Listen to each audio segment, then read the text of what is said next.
आपको दिखा रहे हैं। कल बीजेपी ने 3 राज्यों में प्रचंड जीत हासिल की और प्रधानमंत्री नरेंद्र मोदी अब संसद पहुंचे हैं। आज जाहिर तौर पर उस प्रचंड जीत की गूंज भी संसद के भीतर सुनाई देगी। तो प्रधानमंत्री नरेंद्र मोदी के स्वागत में संसद के बाहर आप देख सकते हैं तमाम जो मंत्री हैं वो खड़े हुए नजर आए। जितेंद्र सिंह को आप देख रहे हैं प्रहलाद जोशी से बातचीत करते हुए प्रधानमंत्री नरेंद्र मोदी। संसद के शीतकालीन सत्र की शुरुआत हो रही है और संसद परिसर की सीधी तस्वीर हम आपको दिखा रहे हैं। प्रधानमंत्री नरेंद्र मोदी जो कि संसद पहुंच चुके हैं और आज जाहिर तौर पर बीजेपी ने, सुनिए जरा प्रधानमंत्री क्या कह रहे हैं। प्रधानमंत्री इस मौके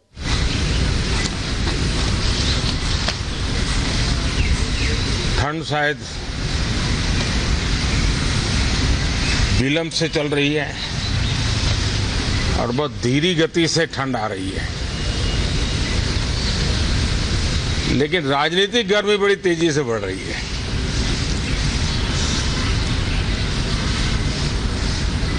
कल ही 4 राज्यों के चुनाव नतीजे आए हैं। बहुत ही उत्साहवर्धक परिणाम है। ये उनके लिए उत्साहवर्धक है जो देश के सामान्य मानवी के कल्याण के लिए कमिटेड है, जो देश के उज्जवल भविष्य के लिए समर्पित है,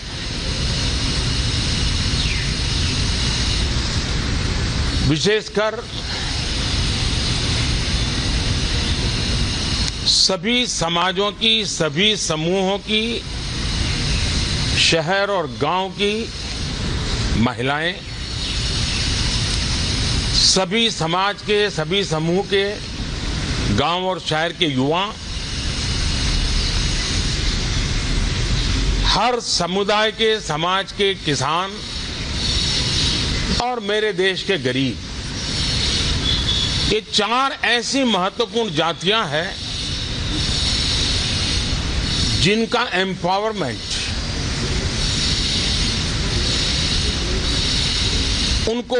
उनके भविष्य को सुनिश्चित करने वाली ठोस योजनाएं और लास्ट माइल डिलीवरी,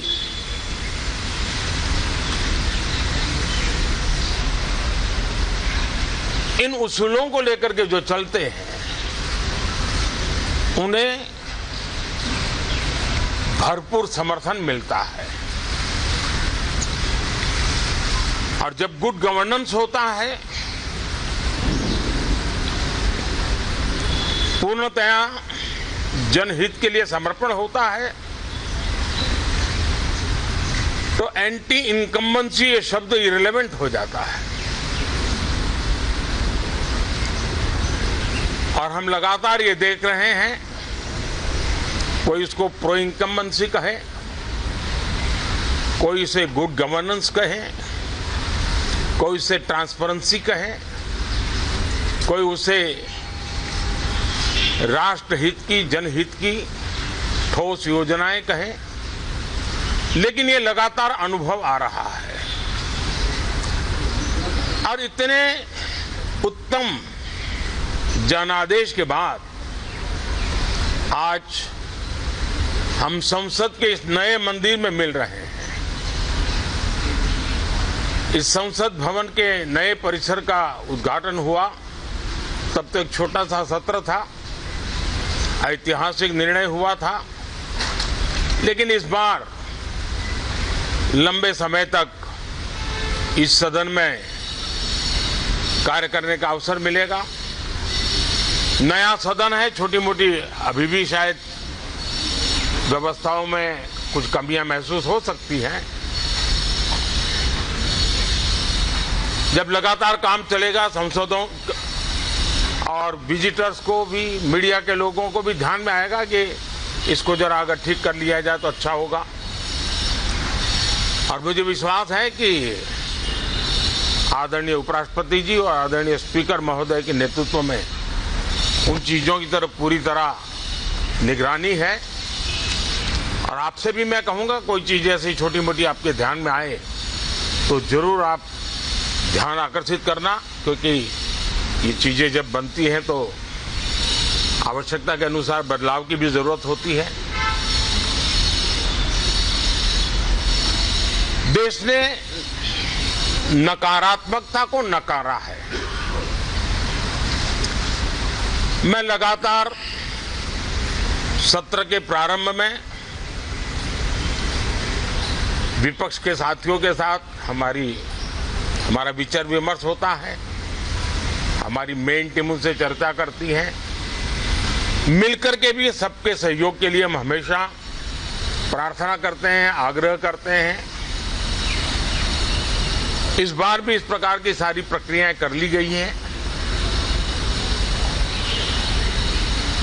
और आपके माध्यम से भी मैं सार्वजनिक रूप से हमेशा हमारे सभी सांसदों से आग्रह करता हूं,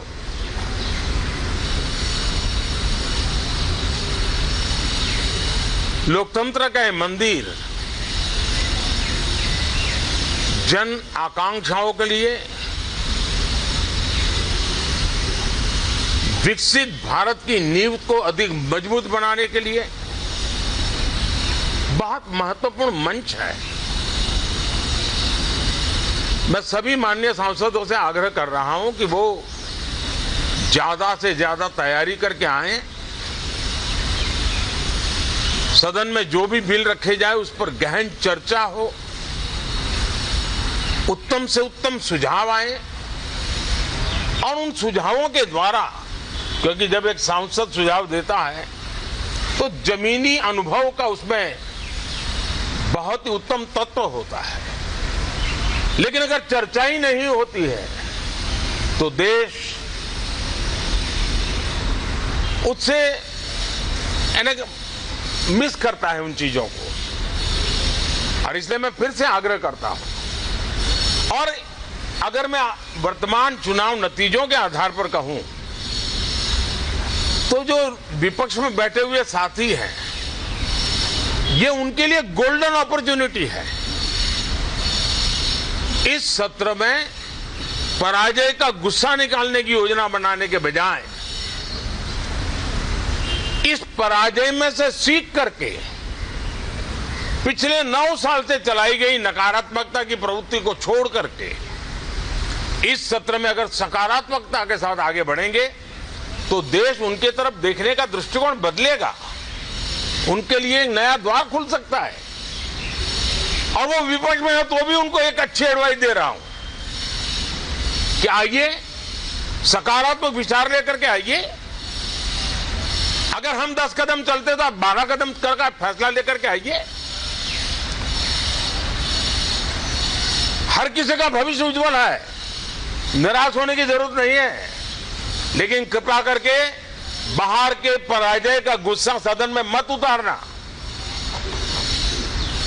हताशा, निराशा होगी। आपके साथियों को आपका दम दिखाने के लिए कुछ न कुछ करना भी पड़ेगा, लेकिन कम से कम लोकतंत्र के इस मंदिर को वो मंच मत बनाइए। और अभी भी मैं कहता हूं, मैं मेरे लंबे अनुभव के आधार पर कहता हूं कि थोड़ा सा अपना रुख बदलिए। विरोध के लिए विरोध का तरीका छोड़िए। देश हित में सकारात्मक चीजों का साथ दीजिए। अच्छी, उसमें जो कमियां हो उसकी डिबेट कीजिए। आप देखिए, देश के मन में आज जो ऐसी कुछ बातों पर नफरत पैदा हो रही है, हो सकता है वो मोहब्बत में बदल जाए। तो मौका है, ये मौका जाने मत दीजिए। और इसलिए हर बार मैं करबद्ध प्रार्थना करता रहा हूं कि सदन में सहयोग दीजिए। आज मैं राजनीतिक दृष्टिकोण से भी कहना चाहता हूं कि आपका भी भला इसमें है कि आप देश को सकारात्मकता का संदेश दें। आपकी छवि नफरत की और नकारात्मकता की बने, वो लोकतंत्र के लिए अच्छा नहीं है। लोकतंत्र में विपक्ष भी इतना ही महत्वपूर्ण है, उतना ही मूल्यवान है और उतना ही सामर्थ्यवान भी होना चाहिए। और लोकतंत्र की भलाई के लिए मैं फिर से एक बार अपनी ये भावना को प्रकट करता हूं। 2047 अब देश विकसित होने के लक्ष्य में लंबा इंतजार करना नहीं चाहता है। समाज के हर वर्ग में यह भाव पैदा हुआ है कि बस आगे बढ़ना है। इस भावना को हमारे सभी माननीय सांसद आदर करते हुए सदन को उस मजबूती से आगे बढ़ाएं, यही मेरी उनसे प्रार्थना है। आप सबको भी साथियों मेरी बहुत बहुत शुभकामनाएं हैं।